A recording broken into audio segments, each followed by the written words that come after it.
यह श्लोक उन लोगों के लिए है जो कहते हैं मैंने बहुत कोशिश की फिर भी साधना छूट गई, मैं सही रास्ते पर था लेकिन बीच में गिर गया। अर्जुन का सवाल यही है, जो व्यक्ति योग के मार्ग पर चला लेकिन पूर्णता तक नहीं पहुंचा, उसका क्या होता है? क्या उसका प्रयास व्यर्थ हो जाता है? तो कृष्ण का उत्तर आश्वासन है, डर मिटाने वाला, जो कि हमने श्लोक 40 में समझा था। उसी के आगे आज इसको अच्छे से समझेंगे। श्लोक का जो भावार्थ है, जो योग से गिर भी जाता है वह ना तो नष्ट होता है ना ही उसका प्रयास व्यर्थ हो जाता है, वह पुण्यात्माओं की लोक में चला जाता है। पुण्यात्माओं मतलब यहाँ देखिए गीता का गलत तरीके से दुरुपयोग भी किया गया है। पुण्यात्माओं का अगर बात किया जाए तो ऐसा लगता है कि जैसे बाहर कोई ऐसी पुण्यात्मा है जिसके लोक में चला जाता है, कोई लोक होगा, लेकिन इसका अर्थ अलग है जो हम समझ रहे हैं।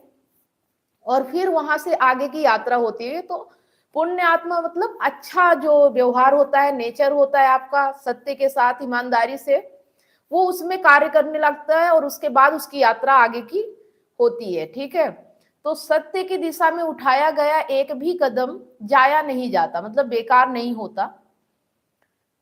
तो अध्यात्म कोई परीक्षा नहीं है जिसमें पास फेल होता है ना। सबसे पहले तो ये समझना है कि अध्यात्म कोई परीक्षा नहीं है जिसमें पास और फेल हुआ जाता है।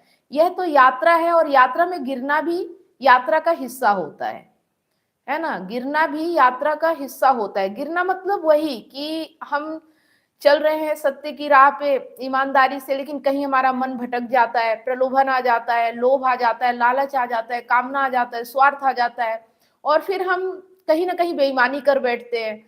चलो ये थोड़ी देर के लिए मजे के लिए झूठ भी बोल देते हैं। तो इस तरह से ये गिरना उठना ये लगा ही रहेगा। जैसे ही आप देख लोगे कि मैं गलत रास्ते पे हूँ, लड़खड़ा रहा हूँ, वैसे ही आप फिर सही रास्ता पकड़ लोगे। बस देखने की ताकत होनी चाहिए। हम क्या सोचते हैं कि अगर रोज ध्यान ना हुआ तो मैं असफल, अगर वासना आ गई मैं पाखंडी, अगर क्रोध आया मैं योगी नहीं। कृष्ण कहते हैं यह सोच ही गलत है ना। जो लोग इस सोच में हैं तो आप लोग समझ लीजिए कि कृष्ण कहते हैं कि ये सोच ही गलत है कि अगर रोज ध्यान ना हुआ तो मैं असफल हो गया, ऐसा अपने आप को नहीं सोचना। अगर वासना आ गई तो मैं पाखंडी नहीं, ऐसा नहीं होता, लेकिन आपको ऐसा ही बताया गया है। अगर क्रोध आया तो मैं योगी नहीं। तो यहाँ पे जो कृष्ण कह रहे हैं कि यह सोच ही गलत है। गलती का अर्थ यह नहीं कि आप गलत हैं, गलती का अर्थ है कि आप सीख रहे हैं। ठीक है, अगर आपसे गलती हो भी रही है तो आप सीख रहे हैं। बात समझ में आ गई? चलिए एक कहानी से समझते हैं। एक गांव में एक व्यक्ति था, उसने नदी पार करने के लिए पुल बनाना शुरू किया। लोग हंसते थे, अकेले क्या पुल बनाएगा। वह रोज एक पत्थर रखता, पर आधा पुल बनते बनते उसकी मृत्यु हो गई। गांव वाले बोले बेकार मेहनत गई। कुछ साल बाद बाढ़ आई, आधा पुल बचा रहा। लोग उसी सहारे जान बचाकर निकल पाए। समझिएगा कि आधा ही पुल बना पाया था और उसकी जान चली गई, लेकिन उसकी जो मेहनत थी वो बेकार नहीं गई। एक समय जब बाढ़ आई तो लोग उसी आधे पुल से निकलकर अपनी जान बचाए, है ना। तो तुम्हारा अधूरा प्रयास भी किसी न किसी रूप में जीवन बचाता है। सबसे पहले तुम्हारा अपना, ठीक है, उसके बाद किसी और का। योग में किया गया अधूरा प्रयास भी संस्कार बनकर साथ चलता है। आज के जीवन से अगर उदाहरण ले, मान लीजिए कोई व्यक्ति शराब छोड़ने की कोशिश करता है, 3 महीने सफल रहता है, चौथे महीने फिर पी लेता है। इसी तरह से हर चीज को हम समझेंगे, ये उदाहरण है। दुनिया कहती है देखा कभी सुधर नहीं सकता। गीता कहती है 3 महीने की जागरूकता कभी नष्ट नहीं होती। अगली बार वह पहले से जल्दी समझेगा।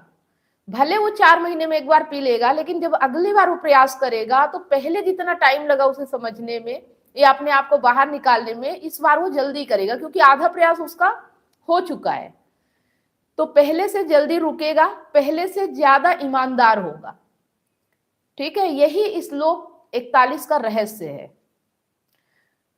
अर्जुन आज का मनुष्य है और अर्जुन हम ही हैं, जो सही जानते हैं पर कर नहीं पाते, जो विवेक रखते हैं पर आदतें भारी पड़ती हैं, जो डरते हैं कि कहीं हम बीच में ही ना गिर जाए। कृष्ण अर्जुन से कह रहे हैं डरो मत, गिरना विनाश नहीं है, विमुख होना विनाश है। मतलब अगर तुम चलते चलते गिर रहे हो तो ये विनाश नहीं है, लेकिन अगर तुम विमुख हो गए, जिस तरफ जा रहे थे उससे तुमने दूसरी तरफ चलना शुरू कर दिया, तो ये विनाश जरूर होगा, है ना। विमुख होना विनाश है। तो जब तक सवाल जीवित है, जब तक बेचैनी है, जब तक झूठ खटकता है, तब तक तुम रास्ते में हो। ये चीज याद रखिएगा कि जब तक आपके सवाल जीवित है, जब तक बेचैनी है आपके भीतर, और जब तक झूठ खटकता है, कोई अगर झूठ बोलता है तो आपको बुरा लगता है, तब तक तुम रास्ते में हो। ठीक है।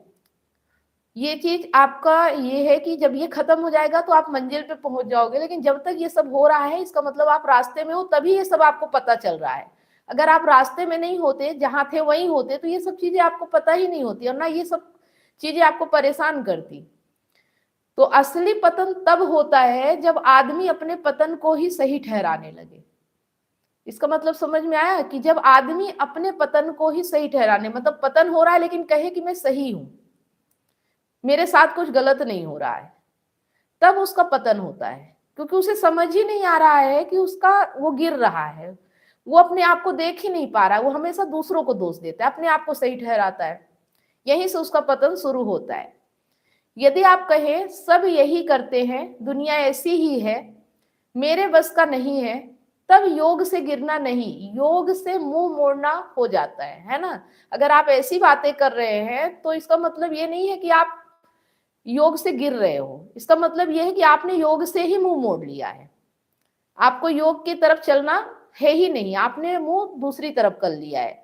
तब आप ऐसी बातें करते हो कि सब यही करते हैं, दुनिया ऐसी ही है, मेरे बस का नहीं है, फिर आप योगी कभी भी नहीं हो सकते। योग से मुंह ही मोड़ लिया। ठीक है। तो ईमानदार प्रयास कभी नष्ट नहीं होता, आध्यात्मिक यात्रा में कोई असफलता नहीं होती, और जो चला है वही जीता है। ठीक है। जो चलेगा वो जीतेगा, जो चलेगा ही नहीं वो तो असफल है ही। तो सत्य की ओर एक कदम भी तुम्हारे पूरे जीवन को दिशा देता है। ठीक है। तो क्या आप गिरने से ज्यादा डरते हैं या अपने रुक जाने से? आप अपने आप से सवाल कीजिए कि क्या आप गिरने से ज्यादा डरते हैं या अपने अपने में रुक जाने से? ठीक है, अपने से रुक जाने में। क्या आप अपने प्रयास को छोटा समझते हैं? जो भी आप कर रहे हैं क्या उसे आप छोटा समझते हैं? क्या आपने कभी सत्य को छोड़कर समझौते को सही ठहराया है? सत्य को छोड़कर समझौते को सही ठहराया है? ठीक है। ये चीज आपको अपने आप से पूछना है कि आप ऐसा करते थे, कर रहे हैं, ये चीज आपको देखना है। ठीक है। अगर अभी तक कर रहे थे लेकिन यहाँ आने के बाद भी क्या आप अभी भी ऐसा ही करते हैं? ठीक है। ये सवाल आपको अपने आप से पूछना है और अपने आप में ईमानदार प्रयास करना है, आत्मनिरीक्षण करना है। ये चीजें जिस दिन समझ में आ गई उस दिन आपकी यात्रा पूरी होगी। और जब तक अभी जो चीजें यहाँ बताई गई हैं वैसी स्थिति है तो अभी आप रास्ते में हैं। इसका मतलब ये नहीं कि आप चल नहीं रहे, आप रुक गए हैं, आप अपने मंजिल की ओर निकल पड़े हैं, अभी आप रास्ते में हैं। ठीक है।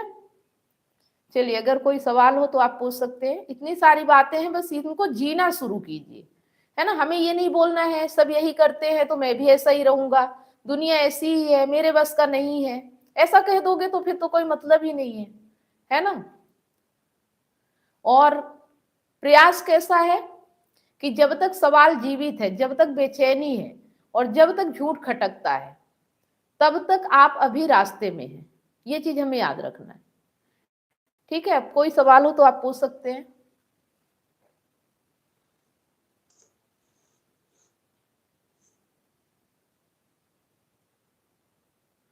संदीप जी, राजकिशोर जी, गणेश जी, कुछ पूछना है?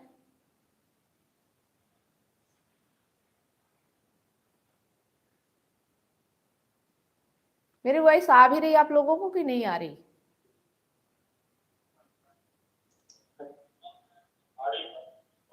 हाँ आ रही, तो रिस्पांस तो दे ही नहीं रहे आप लोग। कहाँ इतना बिजी है पहले तो ये बताइए आप लोग। यहाँ सामने है भी कि कहीं और बिजी है?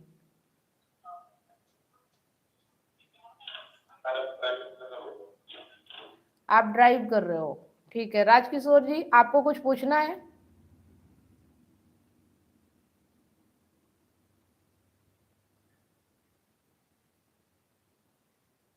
राजकिशोर जी सुन पा रहे हो आप?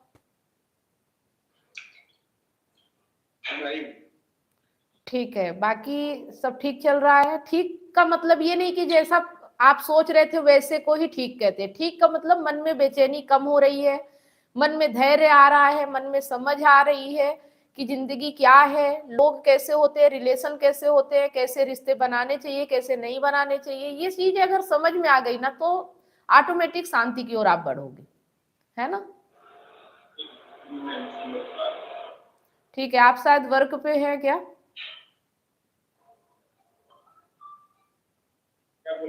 काम पे हैं क्या आप? ठीक है, तो ठीक है, इसी तरह से इस श्लोक को समझते रहिए, जिंदगी में अप्लाई करते रहिए। बस ये रास्ता है, सफर है, यात्रा है, इसमें चलते रहिए, है ना? चलने से ही सफलता मिलेगी। रुकना नहीं है और गिरने में डरना नहीं है। अगर गिर भी गए तो कोई दिक्कत नहीं, ठीक है, फिर प्रयास करना है, फिर उठ जाना है, फिर खड़े होना है। मन भटके भी तो उससे वापस लेके आना है, बस यही प्रयास करते रहना है, ठीक है? अपने आप में कोई दोष नहीं, कोई पाप नहीं, कोई गलत नहीं, कोई सही नहीं, बस ये है कि ईमानदारी से प्रयास करना है, ठीक है? अपने आप को ईमानदारी से देखना है कि कहाँ पे मैं भटक रहा हूं, मेरा मन मुझे किस दिशा ले जा रहा है। बस मन को सही दिशा दीजिए। मन तो भटकेगा, है ना? जैसे एक घोड़ा होता है तो वो तो भागेगा, उसका काम है भागना। अब आप उस पे लगाम लगाओगे तो आपके हिसाब से चलेगा, और बेलगाम छोड़ोगे तो अपने हिसाब से आपको चलाएगा। बस फर्क इतना ही है। तो आपको लगाम लगाना आना चाहिए अपने मन पे, ठीक है? मन को सही दिशा, मतलब लगाम लगा के उसे सही रास्ते पे ले चलना है, तब तो आपको मंजिल तक पहुंचाएगा। नहीं तो कहीं भी भटका देगा आपको, ले जाके आपके रथ को कहीं भी पहुंचा देगा, ठीक है? तो आज के लिए इतना ही, फिर मिलते हैं नेक्स्ट लाइव सेशन में। Good night. क्या आप अपने पार्टनर की बेवफाई से टूट चुके हैं? क्या विश्वास टूटने से आपकी जिंदगी और आपका करियर दांव पे लगा है? विश्वास की कमी, डिप्रेशन और अकेलापन आपको घेर रहे हैं। आप अपने हस्बैंड, वाइफ या सहकर्मियों पर भरोसा नहीं कर पा रहे हैं, लेकिन अब यह दर्द खत्म हो सकता है। मैं कमलेश सोनी पिछले 8 वर्षों से हजारों रिलेशनशिप्स पर काम किया है और कंसल्ट करके उनके साथ उनकी प्रॉब्लम पर साथ मिलकर जो भी समाधान हो सकता है हमने किया, और 100% गारंटी के साथ समाधान मिला, और आज वो खुशी से जीवन जी रहे हैं। और मेरा मिशन है आपको निराशा से निकालकर खुशहाल जिंदगी की ओर ले जाना। मेरा 90 दिन का विश्वास और रिकवरी सिस्टम आपकी जिंदगी बदल देगा। हमारे एक्सपर्ट्स कोचिंग, कंसल्टिंग और हीलिंग के साथ अपने रिश्ते में विश्वास और प्यार वापस लाएं, डिप्रेशन और अकेलापन से मुक्ति पाएं और अपनी मैरिड लाइफ और करियर को नई उड़ान दें। हजारों लोग मेरे YouTube चैनल और Facebook से प्रेरणा ले चुके हैं, लेकिन व्यक्तिगत कंसल्टिंग वो चाबी है जो आपके रिश्ते का ताला खोलेगी। आज ही कदम उठाएं। 7697572249 पर व्हाट्सएप करें या लिंक पर क्लिक करें और अपॉइंटमेंट बुक करें, और हमारे 90 दिनों के वर्कशॉप से अपनी जिंदगी के निराशा को खुशहाल जिंदगी में बदलें। आपका रिश्ता हमारे लिए मायने रखता है। आज ही एक्शन लें और अपनी खुशहाल जिंदगी की शुरुआत करें। Click now.